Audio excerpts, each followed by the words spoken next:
Hello there, ladies and gentlemen. It's me, Colin, from Glass Half Broken. I thought I'd do a legitimate review. I know I've had humorous reviews before, fake reviews of things, so I thought, why not take an actual review every once in a while? And so this one is for T2 Trainspotting. It is the sequel to the 1996 film Trainspotting, which is based on the novel of the same name.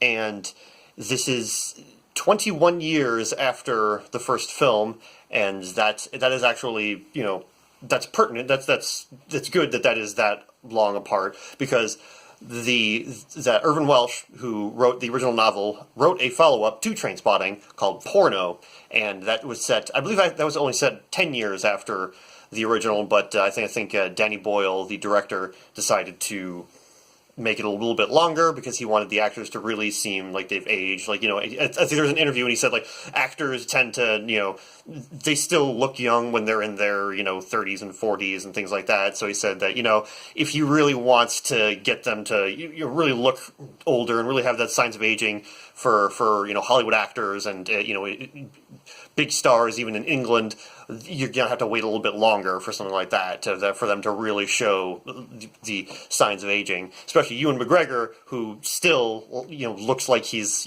early 30s, at least I do. They all still look really good, and they still look really young, but they're old enough now to where the passage of time feels significant, and that's the important part about T2 Trainspotting, whereas 10 years almost doesn't really seem like that big a deal. 20 years is a lot, more. That's a gut punch right there, especially after the events of the original Trainspotting, which I will go into. If you've not seen the original Trainspotting, I suggest you do go see it. It's probably available on several streaming services. It's one of my favorite films of all time, and it's so, I don't want to say significant, because, well, I mean, it is significant, but an important film based on the themes, I'm not saying that, a film about heroin junkies is there's so much, to do with heroin nowadays, but more in the style of the film and a lot of the other messages of the film. It is one of those movies where it's on the surface it's all about these heroin junkies that are trying to, go straight, but there's so many different other layers to the film. But yeah, this is about T2 Trainspotting, not the original. But real quick, I'm going to give you some spoilers of the original film, and just the very basic elements of the film. There's so much more to it. So basically, the film is about these group of junkies, specifically 4 of them. There's several other characters, and there's a lot of other stuff going on, but it's basically about 4 characters. That's Mark Renton, played by Ewan McGregor, Spud Murphy, played by Ewan Bremner, Sick Boy, whose real name in the films is Simon Williamson, and he's played by Johnny Lee Miller, and Francis Begbie, played by Robert Carlyle. Now, Begbie is the only one that isn't a junkie, but he's an alcoholic, and he's very violent, and he's just a very angry man. So the 4 of them, they all decide to try and, play it straight. They decide, all right, I'm done with, this life of drugs and this life of, just all this awful life, and to varying degrees of success and not success. They're really, they try, they fail, they try again, they fail again, and so finally at the end of the film, the 4 of them come across a large amount of high-quality heroin, which they decide that they're going to, come together and sell and take the money that they get from that to try and start their new lives or whatever. And everything goes off without a hitch, everything's fine, they find a buyer, they sell it, it's great, everything's fine, and then Mark Renton, played by Ewan McGregor, decides, fuck it, he's going to take all the money and completely fuck over the other 3 guys. And then, at the very end, he secretly leaves a little bit of money. He leaves £4,000 to Spud, because Spud's the more likable of the 4 characters. So he decides to do that, but he completely fucks over Begbie and Sick Boy. And that's how the film ends. And then he just walks off smiling, going I'm going to start a new life! And that's it, and that's the end of the film. And then Closet Romantic by Damon Albarn plays over the credits, and everything's fine. And then the beginning of T2 Trainspotting, hey, 20 years later, and they show that Mark he's at the gym, he's like on a treadmill, he's running, and everything seems to be, he's like, yeah, whatever, he looks good, he looks healthy, and then he completely slips off of the treadmill and just smacks right into the wall, and it kind of just shows you that he looks fine, he's not fine. And it's a good little scene there. And then they show Spud.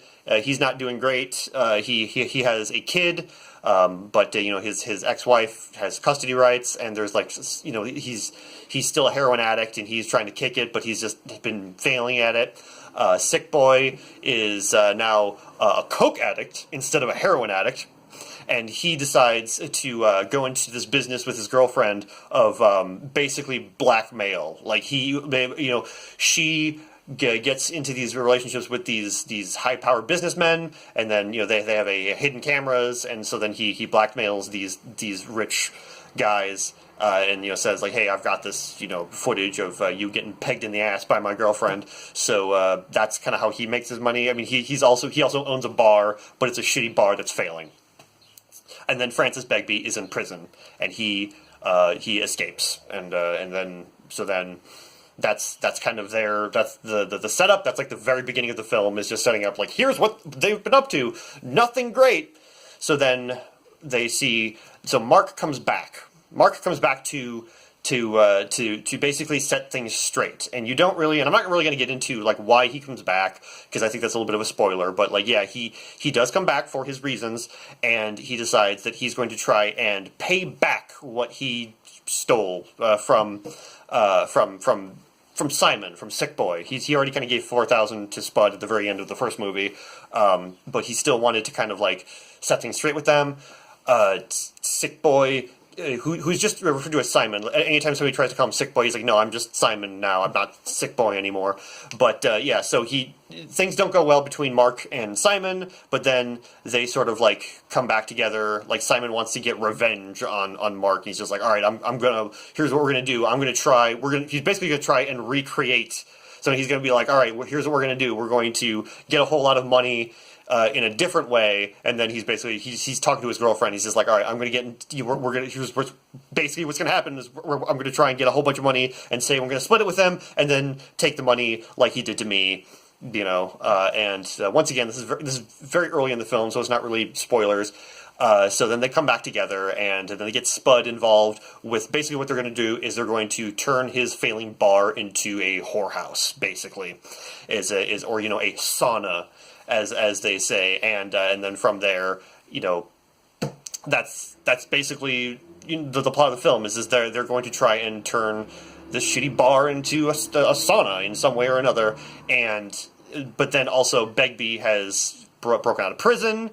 He finds basically it's him versus Mark. He definitely did not forgive Mark at all for what he did, and so he kind of finds out that Mark has been found. Like Simon is trying to tell Begbie that, oh, I found him, yeah, but he's in Amsterdam or he's somewhere else or something, and so he's trying to like get him off of the trail of Mark, and so then that there's a lot of conflict with that, and once again, I'm not going to go like super into what happens with that because obviously that's another huge spoiler, and I think the story is very simple.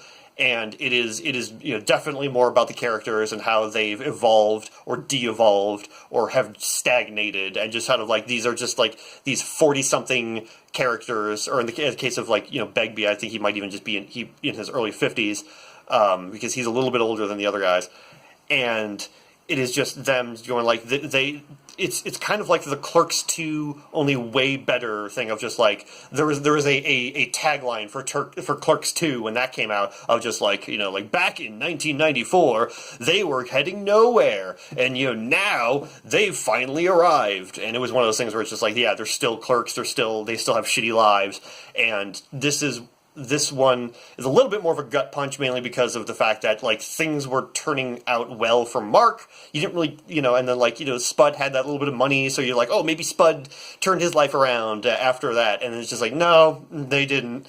things got way shittier. Like, so, and then like, yeah, like little things would happen and be like, oh, that's nice, and then like, oh no, but then something else happens, and then that's yeah. There's little flashbacks here and there to like what's happened with them within those 20 years, and especially with Spud, they kind of establish a backstory of what happened between Trainspotting and T2 Trainspotting, and his life has not been going well. Sick Boy kind of brings a lot of it on himself. Same with Begbie, but you feel bad for Spud. You really do feel bad for Spud, for Ewan Bremner's character. And I think the four of them do a fantastic job bringing these characters back to life and kind of giving them that same life that they did before, but of course they're a lot more tired. They're a lot more, they're fed up with everything. Back then they were kind of fed up with stuff, but there was always that thought of like things could get better, especially with Mark, but now they're just kind of done. They just want to be able to live comfortably until they die is basically the idea that you get.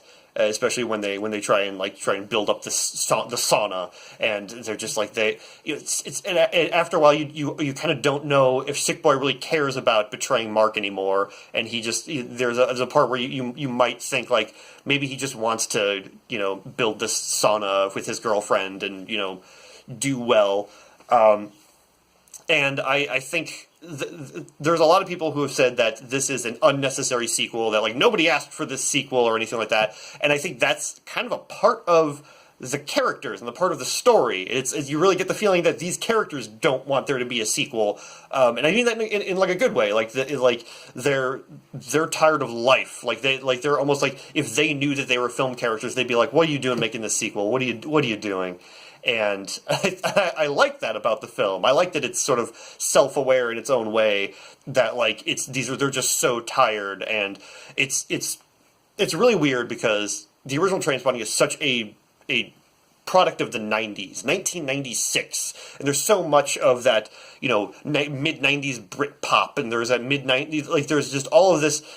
Just the bleached blonde hair, and like you just even look at like the poster for the original Trainspotting. It's like that's a very 90s looking, mid-90s Britain, like and Scotland, and that Europe in the mid-90s had this very distinct look and feel to it. And it's when you had Mark giving his monologue at the beginning of the first film, just like choose life, choose a big fucking television, choose to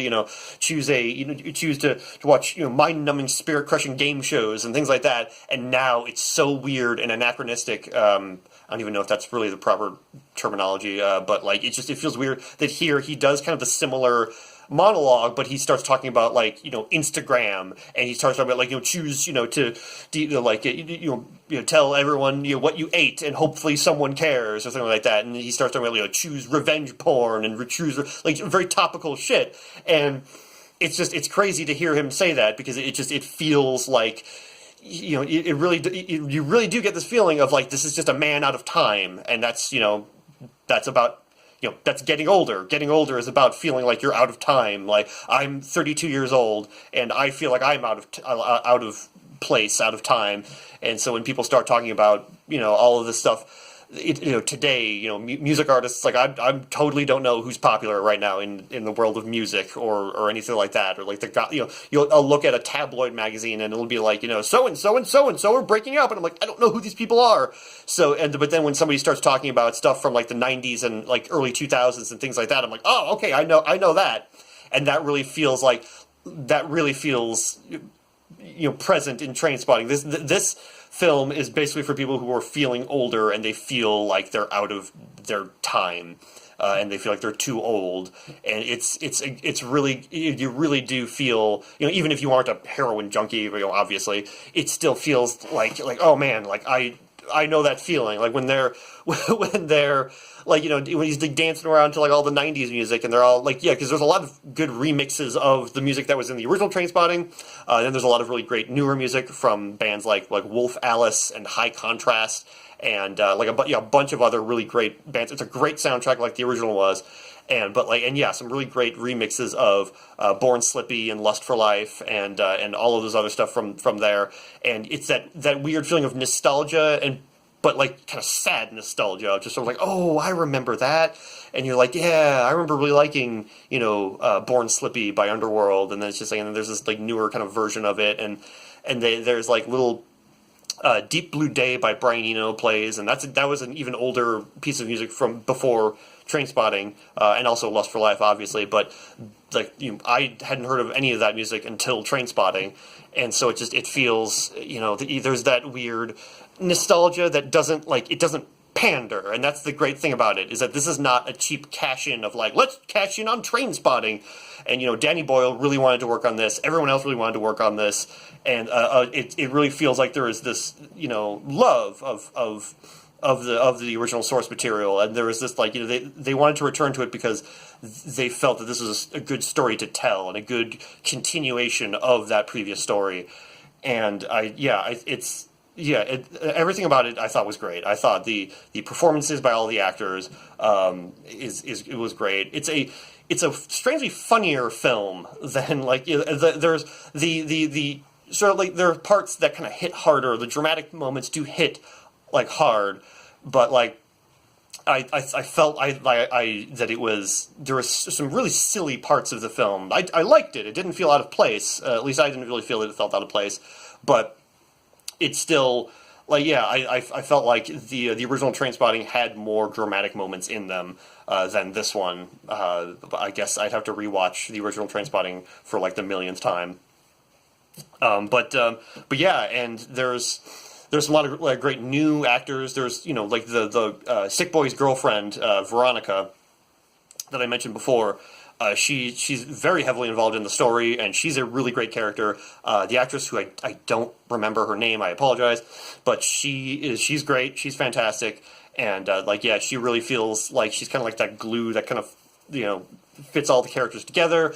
She has a relationship, obviously, with Sick Boy, or Simon, and she starts to really feel something maybe for Mark, and then she starts really getting into this sort of friendly relationship with Spud, and Spud starts to write, and then she's telling him like, you should write more, you're a really good writer, and so she's a really great character that a really good addition to all of the characters.